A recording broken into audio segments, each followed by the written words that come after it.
I don't know, Freddie, whether you buy into that, but when you look at these very large companies that are buying around the $2 to $3 to $4 billion mark, it's a bit more than bolt-on, but difficult to argue that it will be transformational in terms of moving the needle on earnings significantly. But they feel they've got to do the deals because money is cheap. And these big sort of businesses have always done those sorts of deals, that sort of portfolio reorganisation where you're selling stuff that's no longer relevant to you and buying new, fresher things. But I must say the SodaStream deal doesn't strike me as one of those. As you say, it's a slightly end-of-cycle addition to the portfolio.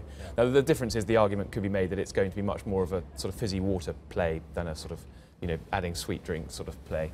But even then, it doesn't seem like a huge sort of razor and razor blades model for that business as a whole. I mean, coming back to Steve's point, I mean, is there any high street in the Western world that isn't already well served with coffee establishments?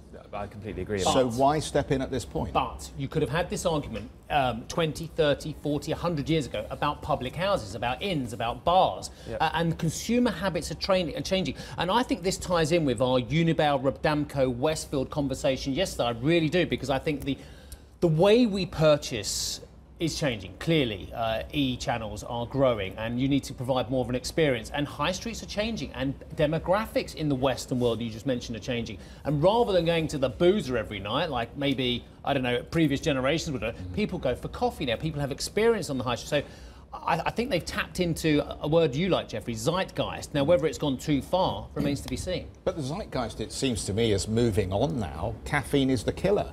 Caffeine is a target. You know, sugar was a target. We're now starting to see the mood music shift around caffeine, the latest initiative in this country. Coffee was good for you unambiguously. When I stopped drinking coffee a few years ago, I looked for real health rationale to stop, and there wasn't one. I'm not sure, but it's not the caffeine in the coffee that's good for you. I think it's other things in the coffee that are better for you. But you'll have noticed here in the UK in the last few days, the government is now lining up the caffeinated fizzy drinks for children, as a target. Well, it starts with children and then it moves on, doesn't it?